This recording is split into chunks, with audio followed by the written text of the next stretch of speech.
Hello friend, happy new year 2022।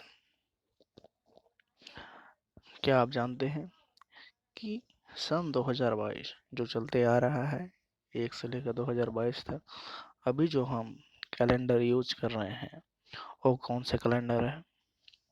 उस calendar का नाम क्या है? तो कैलेंडर क्या होता है? अगर आपको नाम पता हो तो अच्छी बात है, अगर नहीं पता है कैलेंडर के बारे में आज जानते हैं। कैलेंडर क्या है? एक सामाजिक, धार्मिक, व्यापारिक, सामाजिक कार्य के लिए, धार्मिक कार्य के लिए, व्यापारिक कार्य के लिए और प्रशासनिक उद्देश्यों के लिए दिनों को नियोजित या प्लानिंग करने की एक पद्धति है। एक क्या है? मेथड है। कौन सा? सामाजिक कार्य के लिए, समाज के कार्य के लिए, धर्म के कार्य के लिए, धार्मिक कार्य के लिए, व्यापार के लिए या प्रशासनिक के लिए, उद्देश्य के लिए एक प्लानिंग करने के लिए एक पद्धति होती है। व्यापार के लिए कौन से दिन कब व्यापार करना है, इस टाइप का एक प्लानिंग करने का एक मेथड है। कैलेंडर के अनुसार प्लानिंग करते हैं कब कहाँ पहुँचाया जाएगा, कितने कब कौन से तारीख को, इस टाइप का। इसमें समय के परिक्रमण काल काल विशेषता, जैसे दिन हो गया, सप्ताह हो गया, मास हो गया, वर्ष हो गया। जैसे दिन के बाद दिन दिन को अगर सात सात दिन जोड़ेंगे तो सप्ताह होती है। उसके बाद महीना होते हैं, है ना। उसके बाद वर्ष को नाम प्रदान किया जाता है। इसी ही पद्धति से किसी एक विशिष्ट दिन को तिथि कहा जाता है। कोई विशिष्ट दिन है, जैसे 5 फरवरी 2021, इस टाइप का दिन को तिथि कहा जाता है। कैलेंडर इस प्रकार की प्रणाली का एक भौतिक रिकॉर्ड प्राय कागज पर भी होता है। रिकॉर्ड करने के लिए, ठीक है, किसी भी घटना को या किसी भी पल को। देखो, भारत में नववर्ष, है ना, नववर्ष नया वर्ष के आरंभ को इंगित करने के लिए गणना की विधि विविध प्रणालियां प्रचलित है। इसको नववर्ष या नया साल को, नया साल के आरंभ को, नया साल कब आरंभ हो, इसको पता करने के लिए गणना की विधि क्या है? प्रचलित है। भारत के विभिन्न क्षेत्रों में कैलेंडरों के निर्माण हेतु अपने, है ना,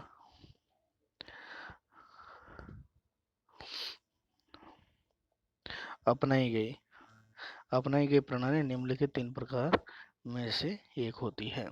देखो, भारत के विभिन्न क्षेत्रों में भारत के कहीं भी क्षेत्र में जाए तो ये 3 प्रणाली ही आपको दिखेंगे। पहला यह सौर प्रणाली, दूसरा है चंद्र प्रणाली और तीसरा है चंद्र और सौर दोनों प्रणाली को मिलाकर। विभिन्न कैलेंडरों में अपनाई गई ये प्रणालियां खगोलीय वर्षों पर आधारित होती है, जो इन खगोलीय पिंडों की गति की अनुसरण करती है। जैसे खगोलीय पिंड मतलब चंद्र, चंद्रमा, सूर्य, ग्रह, पृथ्वी, ये सब खगोलीय पिंड इनका अनुसरण करती है, इनका पालन करती है। ये प्रणाली निम्नलिखित नामों से जानी जाती है। जैसे सौर वर्ष क्या है? यह पृथ्वी द्वारा क्रांतिवृत्त यथा जैसे संक्रांति या विषुव से होकर, है ना, जहाँ जहाँ इसे अपनी यात्रा पूर्ण कर लौटना होता है, सूरज के चारों ओर अपनी कक्षा में परिक्रमण करने में लगा हुआ समय है। सौर वर्ष में 365 दिन होते हैं, 5 घंटे 48 मिनट और 46 सेकंड होते हैं। यह पद्धति वराह तथा ऋतुएं, है ना, ऋतुओं के बीच निकटतम संगतता को बनाए रखती है। सौर वर्ष में कुल 12 महीने होते हैं। इसे अभी 9 वर्ष के रूप में भी प्रयुक्त किया जा रहा है। अभी हम सेलिब्रेट कर रहे हैं 365 दिन 5 घंटे 28 मिनट 86 सेकंड वाला दिन वर्ष है। उसी प्रकार चंद्रवर्ष में क्या होता है? सौर वर्ष की भांति चंद्रवर्ष भी 12 महीने होते हैं, तथापि प्रत्येक चंद्रमास 2 क्रमिक पूर्णमासियों या अमावस्याओं के बीच की अवधि में परिमित संयुति मास होता है या महीना होता है। चूंकि एक चंद्रमास में, देखो, एक चंद्रमास में 29.26 से लेकर 29.8 8 दिन होते हैं, मतलब 29 दिन होते हैं। हाँ, इसमें 354 दिनों की अवधि प्राप्त होती है एक वर्ष में, और सौर वर्ष की अपेक्षा 11 दिन कम होती है। वो सौर वर्ष क्या है? जो सूर्य को देखकर पता किया जाता है सौर वर्ष है। जैसे सौर वर्ष में क्या, सौर वर्ष का बात किया जाए तो 365 दिन होते हैं।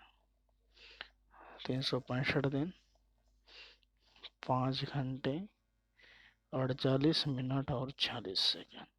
इस सूर्य के अनुसार, सूर्य के परिक्रमण के अनुसार, सूर्य के चक्कर के अनुसार अपने कक्षा में, उसके अपनी कक्षा में सूर्य के, है ना, जब ग्रह क्या होती है हमारा पृथ्वी, पृथ्वी सूर्य के चारों ओर चक्कर लगाता है, तो उसके अनुसार, उसके अनुसार क्या होता है, सौर वर्ष निर्धारित होती है। उसी प्रकार क्या है, चंद्रवर्ष है। चंद्रवर्ष सौर वर्ष की भांति चंद्रवर्ष भी 12 महीने होते हैं। प्रत्येक चंद्रमास में 2 क्रमिक पूर्णमास या अमावस्या के बीच चंद्रमा किसका, चंद्रमा किसका, चंद्रमा पृथ्वी के चक्कर लगाती है। तो चंद्रमा जो है पूर्णमासियों और अमावस्याओं के बीच, पूर्णमासी और अमावस्या के बीच की अवधि परिमित संयुति मास होती है। तो कितने दिनों में एक महीना होती है, इसके अनुसार, चंद्रमा के अनुसार, चंद्रमा चक्कर लगा, पृथ्वी के चक्कर लगाती है ना। तो एक महीने में कितने दिन होते हैं चंद्रमा के अनुसार, चंद्रमा के परिक्रमण के अनुसार 29.26 से लेकर 29.80 दिन तक होते हैं। 11 दिन कम होते हैं, वहां पर 362 दिन होते हैं। सौर, अगर सूर्य के अनुसार हम देखते हैं सौर वर्ष में, तो चंद्रमा में 11 दिन कम होते हैं। वहाँ 362 दिन होते हैं, यहाँ पर 354 दिन होते हैं चंद्रमास में। अब चंद्र सौर वर्ष के हैं, यहाँ वर्ष को सौर चक्र तथा मासों को विभाजनों द्वारा हिंदू कैलेंडरों में दिए गए तरीकों से आकृत किया जाता है। इन दोनों के बीच के समायोजनों को दिनों तथा मासों के अंतर्निवेश द्वारा यथार्थ रूप दिया जाता है। चंद्रवर्ष को सौर वर्ष के बराबर बनाने के लिए इस अंतर को अंतर्निवेशित या लोप नगदा के द्वारा समाप्त किया जाता है। सौर वर्ष में समायोजित करने के लिए चंद्रवर्ष में एक अंतर्विष्ट मास प्रत्येक 2 वर्ष या 6 महीने के बाद दोहराया जाता है। इस अतिरिक्त या अंतर्वेशी नाम की अधिक मास कर दिया जाता है। अब हम कैलेंडर को 3 प्रणालियों के बीच मौजूद विविध मासों की चर्चा करते हैं। सौर मास है, ये मास है। सौर वर्ष में 12 महीने होते हैं, है ना, उनके नाम 12 राशि चक्र चिन्हों के नाम पर रख दिए जाते हैं। देखो सौर वर्ष में कितने दिन में 12 महीने होते हैं, और उनके नाम जो है ना, उनके नाम किसके लिए, 12 राशि चक्र। हमारा राशि चक्र कितना है, 12 राशि चक्र है। उसके उनके नाम, जो सौर वर्ष के महीने के नाम जो है, महीने के नाम राशि चक्र के नाम से चिन्हित किया जाता है, नाम पर रख दिए जाते हैं, महीने के नाम पर रख दिए जाते हैं। इन राशि चक्र चिन्हों को राशि या भारत के कुछ भाग में भवनों के नाम से भी जाना जाता है। ये 12 राशि है, जैसे मैच को एरिज कहा जाता है, वृषभ को टॉरस, मिथुन को जेमिनी, कर्क को कैंसर, सिंह को लियो, कन्या को वर्गो, तुला को लिब्रा, वृश्चिक को स्कॉर्पियो, धनु को सैजिटेरियस, मकर को कैप्रिकॉर्न, कुंभ को एक्वेरियस और मीन को पाइसेज। ये क्या है, मास के नाम है, सौर मास के नाम। देखिए सौर मास है, यहाँ पर लिखा हुआ है सौर मास या सौर वर्ष में 12 महीने होते हैं, है ना, 12 महीने होते हैं, और उनके नाम 12 राशि चक्र के चिन्हों के नाम पर रख दिए जाते हैं। 12 राशि चिन्ह कौन कौन से हैं, मेष है, वृषभ, मिथुन, कर्क, सिंह, कन्या, तुला, वृश्चिक, धनु, मकर, कुंभ, मीन। उसी प्रकार क्या है चंद्रमास। यह मास अमावस्या पूर्णिमा को समाप्त होता है। क्या है, यह मास अमावस्या पूर्णिमा को समाप्त होता है। यह अमावस्या को भी समाप्त हो सकता है या पूर्णिमा को समाप्त हो सकता है। चंद्र प्रणाली में मास के आरंभ होने की दो विधियां होती है। इन्हें अमाशात या पूर्णिमात कहते हैं। अर्थात वे या तो क्रमशः पूर्णिमा के अगले दिन शुक्ल पक्ष या अमावस्या के अगले दिन कृष्ण पक्ष से आरंभ होते हैं। उपर्युक्त दो प्रकार मासों में चंद्रमास ही भारत की अधिकांश भागों में प्रचलित है। अधिकांश भागों में देखा जाए तो भारत में चांद को देख के ही क्या किया जाता है, महीना गिना जाता है। देखो क्या होता है, पूर्णिमा हो गया, पूर्णिमा के अगले दिन से चालू हो, पूर्णिमा के अगले दिन से महीना चालू होगा, है ना। उसी प्रकार नहीं तो अमावस्या के अगले दिन से, अमावस्या के अगले दिन से महीना चालू होगा। या महीना खत्म कब हो गया, पूर्णिमा के पिछले अगले दिन, पूर्णिमा के दिन खत्म होगा ना, पूर्णिमा के दिन महीना खत्म होगा, या अमावस्या का दिन महीना खत्म होगा। कौन से, चंद्रमास के अनुसार। अब अधिक मास क्या होता है, विशिष्ट मासों में होने वाली प्राकृतिक घटनाओं तथा ऋतुओं के चक्रों को बिगड़ने से बचाने के लिए चंद्रवर्ष और सौर वर्ष के बीच के अंतर को समायोजित करने के उद्देश्य से 2 या 3 वर्षों के बीच किसी चंद्र वर्ष में जोड़े जाने वाले अंतर्निवेशी मास को अधिक मास कहा जाता है। चंद्र वर्ष में 354 दिन होते हैं, पता है। यह प्रत्येक वर्ष सौर वर्ष से 11 दिन कम होता है। 11 दिन कम होता है चंद्रमास।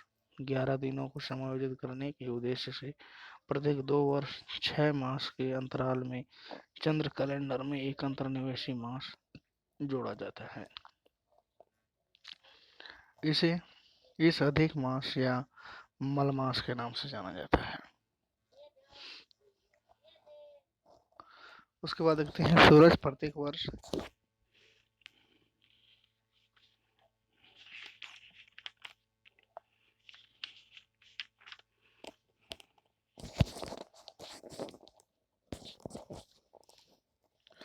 सूरज क्या है, प्रत्येक वर्ष एक राशि से दूसरी राशि में प्रवेश करता है। सूरज क्या है, एक राशि से दूसरे राशि में प्रवेश करता है। जैसे मेष से वृश्चिक या मेष से मीन में। सूरज की आभासी गति असमान होने के कारण सूरज के द्वारा विभिन्न राशियों से गुजरने वाली अवधि एक समान नहीं होती है। एक राशि से दूसरी राशि में जाएगा तो यहाँ की जो समय लग रहा है यहाँ पर रहने के लिए, एक राशि से दूसरे राशि में जाने, लेकिन यहाँ क्या कह रहा है, सूरज की आभासी गति समान होने के, आभासी गति अलग अलग है। सूरज के द्वारा विभिन्न राशियों से गुजरने वाली अवधि एक समान नहीं होती है। जैसे ये राशि में जितना समय लग रहा है इस राशि में उतना समय लगेगा, ऐसा नहीं है, अलग अलग हो सकता है। किसी राशि चक्र चिन्ह में सूरज के प्रवेश को संक्रमण या संक्रांति कहा जाता है। यह हर मास में आती है। एक वर्ष में 12 संक्रमण होते हैं। कभी कभी यद्यपि ऐसा होता है कि किसी चंद्र मास के दौरान सूरज किसी भी राशि चक्र से होकर नहीं गुजरता तथा 2 क्रमिक चंद्र दिवस, एक संक्रांति और एक अन्य के बीच आ जाते हैं, तभी अधिक मास प्रारंभ होता है। दूसरे में हम कह सकते हैं कि अधिक मास वह मास है जिसकी अवधि में कोई संक्रांति नहीं होती। आप पूरा वीडियो देखें तभी समझ आएगा। इसके ठीक विपरीत ऐसा मास जिसके दौरान 2 सूर्य संक्रांति घटित हो उसे शाय मास अर्थात ऐसा मास जिसे चंद्र वर्ष से हटा दिया गया जाए कहा जाता है। विभिन्न कैलेंडरों के महीने को पक्षों या पखवाड़ों, सप्ताहों, दिवसों में बांटा जाता है। कैलेंडरों में क्या किया जाता है, पखवाड़ों, सप्ताहों में बांटा जाता है या दिन में बांटा जाता है। दिवस मतलब दिन। ये दोनों पक्ष या पखवाड़े निम्नलिखित हैं। कौन कौन से पक्ष होते हैं कैलेंडर में, देखो कोई भी कैलेंडर हो दो पक्ष में बांटा जाता है। जैसे मान के चलो दोनों पक्ष या पखवाड़ा में निम्नलिखित है। जैसे शुक्ल पक्ष है, उजाला अर्धना। शुक्ल पक्ष में क्या होता है, उजाला होता है रात के समय, चांद क्या है जलने लगती है। शुक्ल पक्ष में उजाला हो रहता है रात, जो अमावस्या के अगले दिन से आरंभ होता है। कहाँ से चालू होता है? अमावस्या के अगले दिन से चालू होता है। शुक्ल पक्ष यदि आपको नहीं पता है तो अमावस्या अमावस्या होगी तो उसके अगले दिन से प्रारंभ होता है शुक्ल पक्ष, मतलब उजाला होती है। उसी प्रकार क्या है अंधेरा कृष्ण पक्ष, अंधेरा है अर्धांश, मतलब ये क्या है दोनों क्या है महीने, एक महीने में दो होते हैं शुक्ल पक्ष और कृष्ण पक्ष। जैसे 29 दिन है, 29 दिन को आधा कर दे मतलब 15-15 दिन मान के चलो, क्या है एक दिन 15 दिन शुक्ल पक्ष होगा और 15 दिन कृष्ण पक्ष होगा। उसी पर कृष्ण पक्ष क्या है अंधेरा अर्धांश, जिस रात अंधेरा होगी उसे कृष्ण पक्ष कहा जाता है। ये जो पूर्णमासी के अगले दिन से आरंभ होता है, जो पूर्णमासी होगा, पूर्णिमा होगा उसके अगले दिन से प्रारंभ होगा। आज पूर्णिमा है तो कल से अंधेरा चालू होगा, आज अमावस्या है कल से उजाला चालू होगी। और उजाला कब तक रहेगी? 15 दिन तक। और अंधेरा कब तक रहेगा? 15 दिन तक। 15 दिन के बाद फिर से अमावस्या होगा, अमावस्या के बाद फिर से उजाला होगी। दो पक्ष देंगे हम, शुक्ल पक्ष और चंद्र पक्ष। शुक्ल पक्ष और कृष्ण पक्ष ये क्या है चंद्र दिवस में होता है। चंद्र दिवस को तिथि या वासन जबकि सौर दिवस को दिवस कहा जाता है। तिथि या वासर कहा जाता है चंद्र दिवस को, और सौर दिवस को दिवस कहा जाता है। तिथि या चंद्र दिवस की अवधि दिवस या सौर दिवस से कम होती है। चंद्र दिवस की जो अवधि है समय है वो सौर दिवस से कम होती है। पता है 354 दिन होता है चंद्र दिवस में, उसी प्रकार होते हैं सौर दिवस में 365 दिन।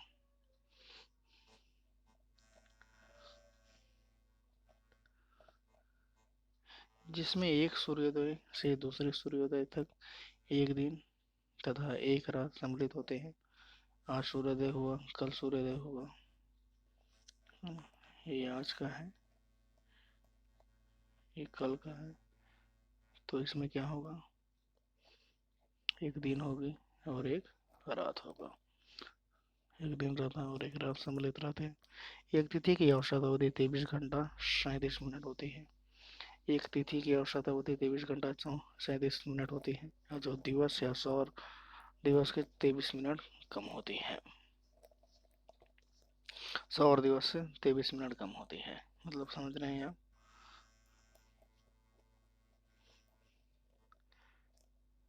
ये चंद्र दिवस का है 23 घंटा 37 मिनट, जो सौर दिवस से 23 मिनट कम है। ये सौर चंद्र दिवस का है 23 मिनट, चंद्र दिवस का है 23 घंटा 37 मिनट। इसमें अगर 23 मिनट जोड़ेंगे तब सौर दिवस निकलेगा, मतलब 23 मिनट कम है चंद्र दिवस सौर दिवस से।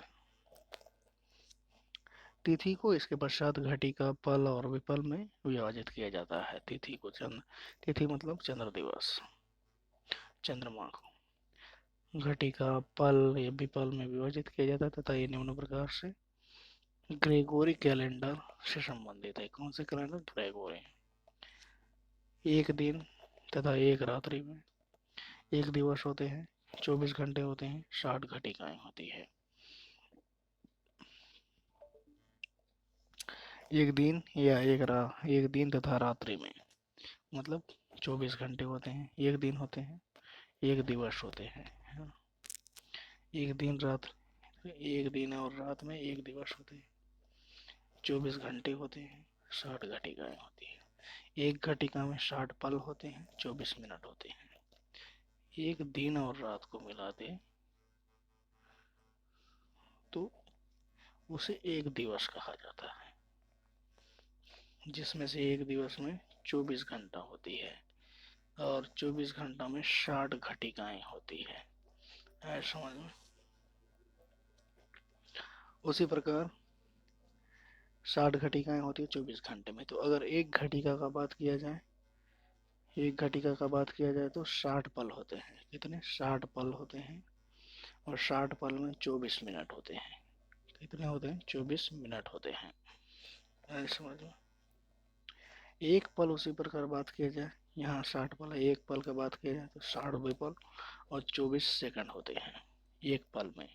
एक घटिका का बात किया जा रहा है और एक दिन और रात का बात किया जा रहा है। उसी प्रकार दो घटिका में एक मुहूर्त होता है, एक मुहूर्त होता है। दो घटिका का बात किया जाए तो दो मुहूर्त होगा, मुहूर्त होगा। और दो मुहूर्त नहीं, नहीं सॉरी, एक मुहूर्त होगा। दो घटिका में एक मुहूर्त होगा। एक मुहूर्त में 48 मिनट होते हैं।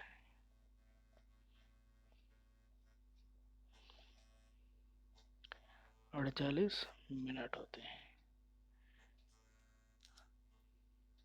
इसी प्रकार 2.5 मुहूर्त में 2 घंटे के बराबर होती है।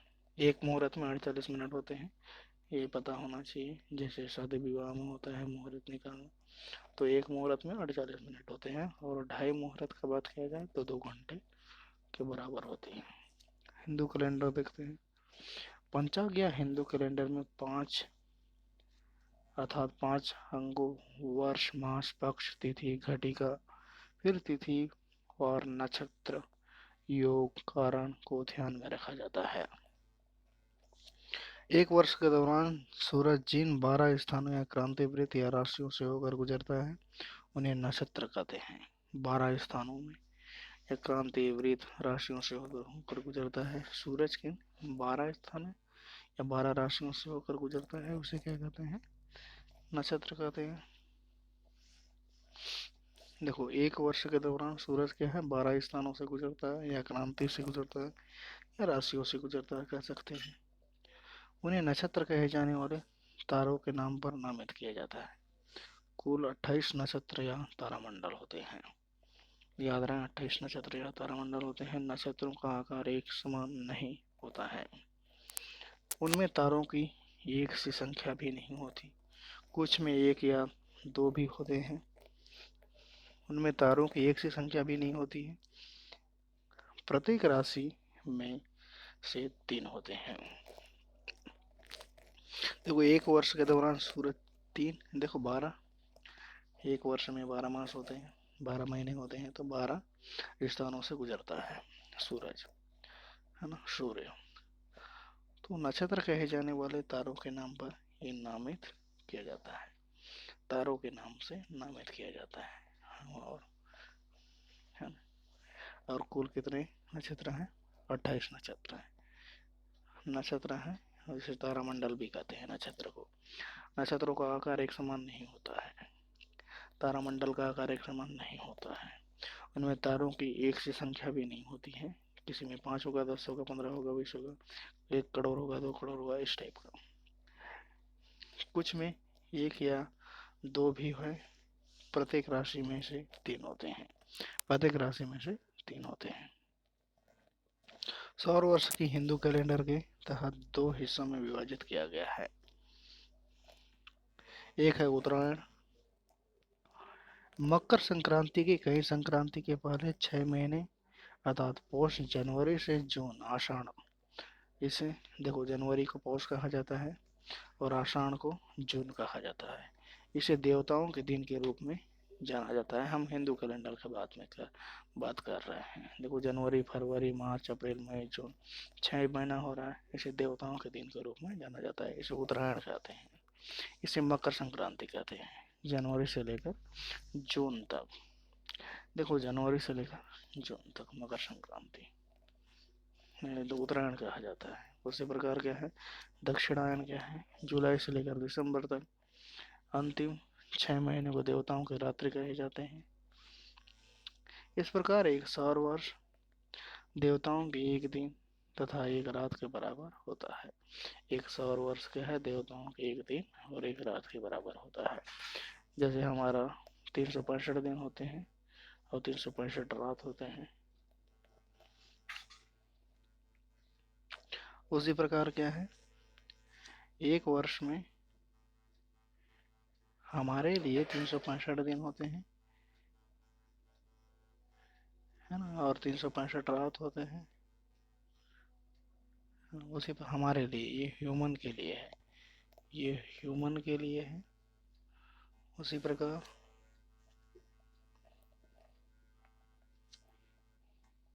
देवताओं के लिए अगर बात किया जाए तो एक वर्ष में कितने दिन होंगे? एक रात जो 6 महीना होती है, एक रात होती है और एक दिन होता है उन लोग के लिए। 6 6 महीना, एक दिन और एक रात होता है। देवताओं के लिए एक वर्ष, एक दिन और एक रात होता है। 6 6 महीना, 12 महीना। उन लोग के लिए 6 महीना एक दिन होता है और 6 महीना एक रात होता है देवताओं के लिए।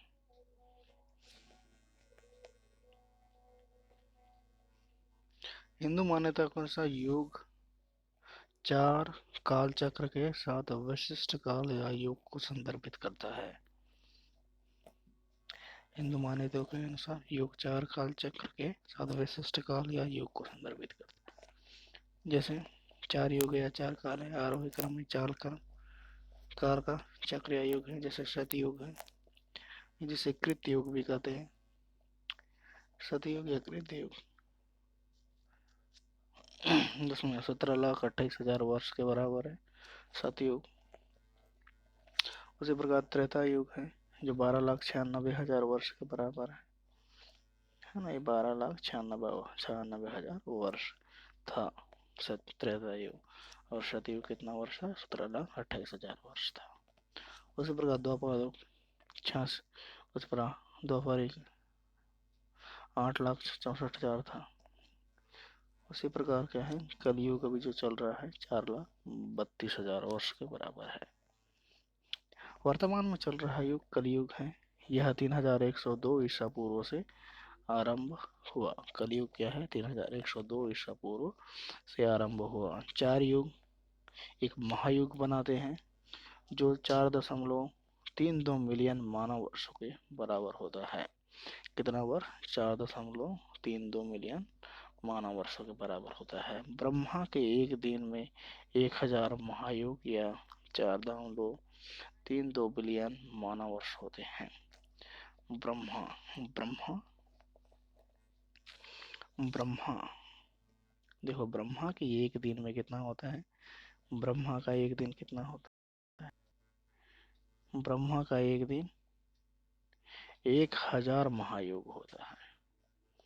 महायुग होता है या 4.32 बिलियन मानव वर्ष होता है। बिलियन होता है ना, अरब है, अरब मानव वर्ष होता है। महाकल्प में ब्रह्मा का 100 वर्ष सम्मिलित है। महाकल्प में ब्रह्मा का 100 वर्ष सम्मिलित है।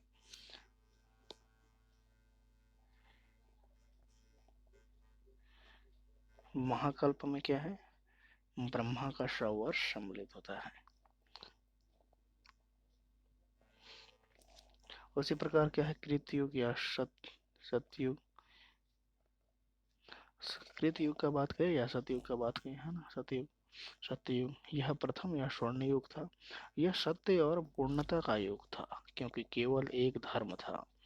सतयुग में एक धर्म था, सभी लोग संत थे और इसीलिए धार्मिक अनुष्ठान करने की कोई आवश्यकता नहीं थी। समस्त मानव जाति सर्वोच्च परम सुख प्राप्त कर सकती थी। वहां पर सर्वोच्च परम सुख था।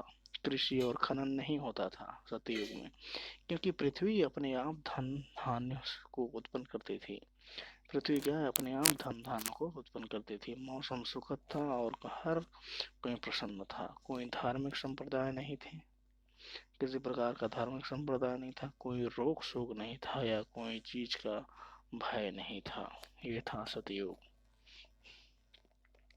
त्रेता युग, इस द्वितीय युग में सदाचार में थोड़ी कमी आई। दूसरा युग था त्रेता युग, तो थोड़ी कमी आई सदाचार में। कई सम्राटों ने प्रभुत्व प्राप्त किया, विश्व विजय की, युद्ध बार बार होने लगे और मौसम अतियों में बदलने लगा। महासागर और मरुस्थल बने। कृषि, श्रम और खनन अस्तित्व में आए मनुष्य की औसत आयु घटकर 1000 से 10,000 वर्ष तक रह गए। उसी प्रकार द्वापर युग, लोग तामसिक गुणों से दूषित हो गए और अपने पूर्वजों के समान मजबूत नहीं रहे। रोग अनियंत्रित हो गए, मनुष्य असंतुष्ट और एक दूसरे से लड़ते झगड़ते थे। मनुष्य की औसत आयु घटकर कुछ शताब्दी रह गई। कलयुग अंतिम युग है। कलयुग यह अंधकार और अज्ञानता का युग है। लोग पापी बन गए हैं और सदाचार रहित हो गए हैं। वे अपनी भावनाओं के दास बन गए हैं और सत और कृत युग के अपने पूर्वजों जितने मुश्किल से ही शक्तिशाली रह गए हैं। लोगों की औसत आयु सिर्फ 100 वर्ष रह गई है। हालांकि इस युग के अंत तक यह कम होकर 20 वर्ष रह जाएगी। लास्ट में क्या हो जाएगा? 20 वर्ष हो जाएगा एक आदमी का वर्ष, जीने का वर्ष। भारतीय कैलेंडर के रूप का वर्गीकरण।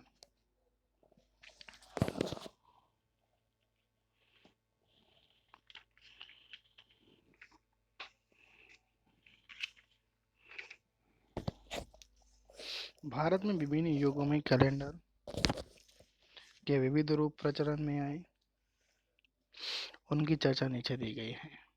पहला है विक्रम संवत, दूसरा है शक संवत, तीसरा है हिजरी कैलेंडर और तीसरा है ग्रेगोरियन कैलेंडर। कैलेंडर है ना। विक्रम संवत में क्या है? विक्रम संवत में एक विक्रम संवत है, विक्रम संवत है जिसमें चंद्र सौर आता है और चंद्र सौर शक संवत में भी आता है। चंद्र से और सौर से दोनों से लेते हैं इसमें। और सिर्फ चंद्र में किस कौन आता है? सिर्फ चंद्र में कौन आता है? हिजरी कैलेंडर। हिजरी कैलेंडर जो है कैलेंडर, और सिर्फ सौर सूर्य को देखकर महीना गिना जाता है, तो उसमें आता है ग्रेगोरियन ग्रेगोरियन कैलेंडर। देखो यहाँ पर क्या है, चंद्र और सूर्य, सूर्य और चंद्र को देखकर, दोनों को देखकर विक्रम संवत लिखा गया। विक्रम संवत का महीना चालू होता है। शक संवत क्या है? चंद्र और सूर्य दोनों को देखकर है। सिर्फ चंद्र को देखकर हिजरी कैलेंडर बना और सिर्फ सूर्य को देखकर ग्रेगोरियन कैलेंडर बना। विक्रम संवत क्या था? विक्रम युग का आरंभ ईसा पूर्व 56 अर्थात ईसा के जन्म के 56 वर्ष पूर्व हुआ विक्रम संवत, तथा यह बंगाल को छोड़कर लगभग संपूर्ण भारत में प्रचलित था। जैसे कि इतिहासकार मानते हैं, इस युग का आरंभ उज्जैन के सम्राट विक्रमादित्य द्वारा शक शासकों पर अपने विजय की स्मृति के रूप में किया गया था।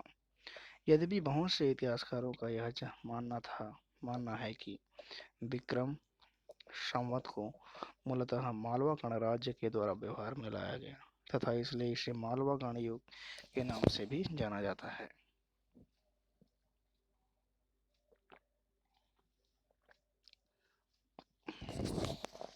तथा इसका नाम चंद्रगुप्त विक्रमादित्य के नाम पर 400 ईस्वी में उनके द्वारा मालवा पर विजय के पश्चात रखा गया।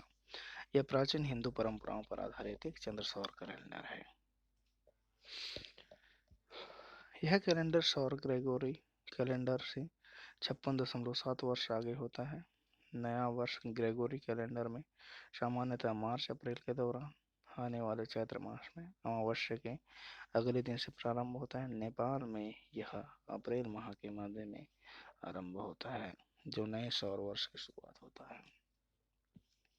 इसमें एक वर्ष में 354 दिन होते हैं, जिनमें 12 महीने चैत्र वैशाख ज्येष्ठ आषाढ़ श्रावण भाद्रपद आश्विन कार्तिक मार्गशीर्ष पौष माघ फाल्गुन में बांटा जाता है। भारतीय भूभाग के अधिकांश क्षेत्रों में विक्रम वर्ष प्रथम मास के रूप में कार्तिक मास से आरंभ होता है। प्रत्येक मास को 2 अर्धभागों पक्षों अर्थात शुक्ल तथा कृष्ण पक्ष में विभाजित किया जाता है। प्रत्येक महीना को कृष्ण पक्ष या शुक्ल पक्ष में 2 अर्ध भागों में बांटा जाता है 15-15 दिन में। सौर वर्ष के साथ 11 दिनों के अंतर को समायोजित करने के लिए विक्रम संवत में प्रत्येक तीसरे और 5वें वर्ष और 13 मास के पश्चात एक नया मास जुड़ता है। इसे अतिरिक्त मास या अधिक मास से जाना जाता है। इसे हम जानते हैं कभी कभार क्या है, 2 बार कार्तिक आ गया, 2 बार मास, 2 बार क्या फागुन आ गया, 2 बार मास माघ आ गया, ऐसा कहते हैं। तो क्या होता है, ये जुड़ता है क्योंकि ये 11 दिन का अंतर है। विक्रम संवत के अंतर्गत शून्य वर्ष 56 ईसा पूर्व है। शक संवत कैलेंडर की इस अभिरूप का आरंभ 18वीं ईस्वी में राजा शालिवाहन के द्वारा किया गया था। इसे शक युग के नाम से भी जानते हैं। चूंकि शालिवाहन इसी वंश से संबंधित थे, इतिहासकार इस तथ्य से दुविधा में हैं कि स्वयं शालिवाहन ही शक थे या उन्होंने शकों पर विजय पाई थी। विक्रम संवत की तरह ही शक कैलेंडरों में भी सौर तथा चंद्र दोनों ही कैलेंडर का उपयोग किया गया है, जिसमें चंद्रमास तथा सौर वर्ष होते हैं। इसमें मासों की संख्या उतनी ही होती है जितना विक्रम संवत में, तथा मास अलग अलग अवधियों में आरंभ होते हैं। इसका शून्य वर्ष 18वीं ईस्वी में वसंत विषु के आसपास आरंभ होता है। शक कैलेंडर का आरंभ ग्रेगोरी लीप वर्ष में 21 मास, अन्य वर्ष में 22 मास में होता है। शक कैलेंडर में वर्ष के प्रत्येक मास में निश्चित संख्या में दिन होते हैं, तथापि दोनों ही कैलेंडरों में मासों के नाम एक समान है। शक कैलेंडर में क्या है, चैत्र से आरंभ होता है, इसके पश्चात वैशाख, ज्येष्ठ, आषाढ़, श्रावण, भाद्रपद, आश्विन, कार्तिक, माघ, शीर्ष, पौष, माघ, फागुन आदि आते हैं। शक वर्ष 365 दिन होता है। उसी प्रकार हिजरी कैलेंडर है। इस कैलेंडर का मूल अरबी है। पहले अमूलफिल नाम से विख्यात पैगंबर मोहम्मद की मृत्यु के पश्चात 622 ईस्वी में उनके जीवन के 52वें वर्ष में मक्का से मदीना तक उनकी हिजरत की स्मृति में इसका नाम हिजरी या हेजीरा हो गया। हिजरी युग के लिए यह वर्ष शून्य वर्ष हो गया। इस कैलेंडर में 354 दिनों वाला चंद्र वर्ष होता है और 12 महीनों में बांटा जाता है। इस कैलेंडर में दिन का आरंभ सूर्यास्त के साथ होता है। मुस्लिम शासकों के शासनकाल में यह कैलेंडर भारत में अपनाया गया। हिजरी युग के 12 महीने निम्नलिखित है, जैसे मुहर्रम। पहला क्या है, मुहर्रम है, प्रथम मास पहला मुहर्रम, इस्लामिक नव वर्ष। दूसरा है सफर, यात्रा, व्यापार तथा युद्ध के लिए शुभ। उसी प्रकार तीसरा है रबी उल अव्वल, रबी उस्मानी, जमादिल अव्वल, जमादिल आखिर। उसके बाद रजब, शाबान, रमजान लोग आत्मशुद्धि के लिए उपवास रखते हैं। शव्वाल, फिर जिद्दा कद्दा, फिर शव्वाल का पहला दिन ईद उल फितर, जिल हिल तीर्थ यात्रा को समर्पित अंतिम माह। जिल हिल क्या है, जिल हिल तीर्थ यात्रा को समर्पित अंतिम माह है।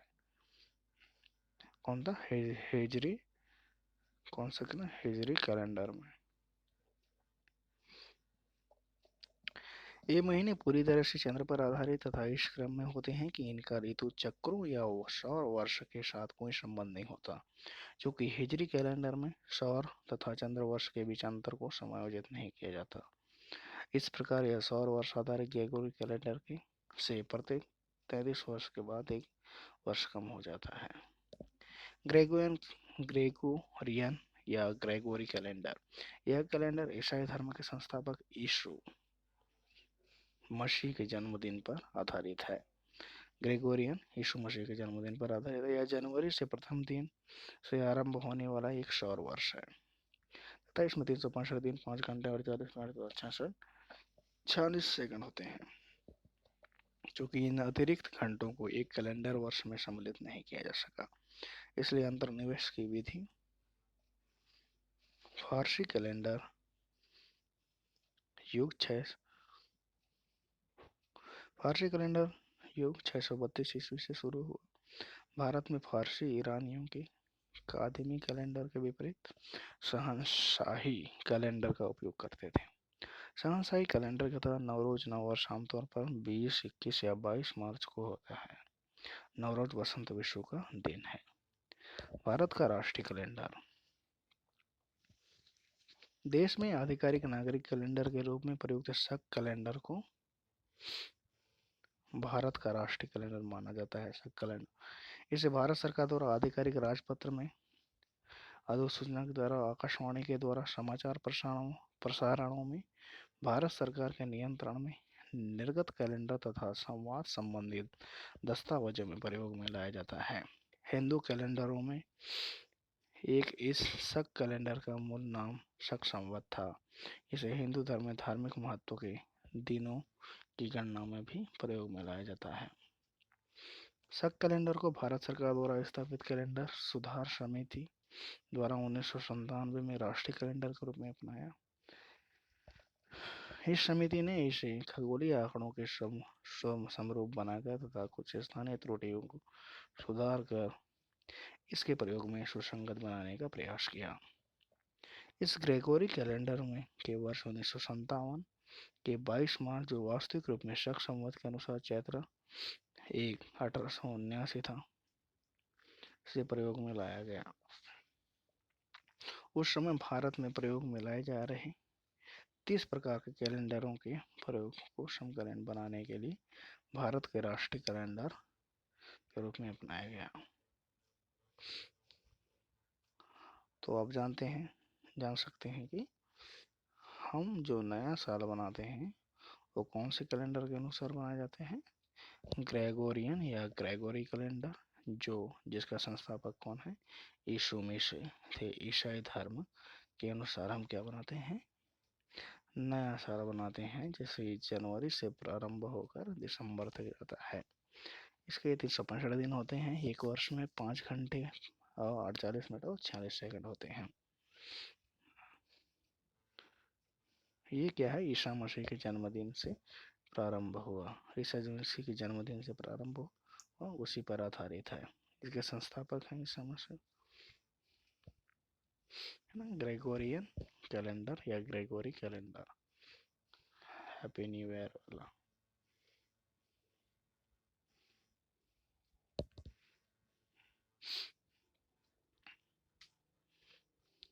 समझ में आया कि कैलेंडर क्या होती है और किस कैलेंडर के अनुसार हम क्या करते हैं, हैप्पी न्यू ईयर बनाते हैं। जनवरी से दिसंबर तक कौन सा कैलेंडर है, ग्रेगोरी कैलेंडर या ग्रेगोरियन।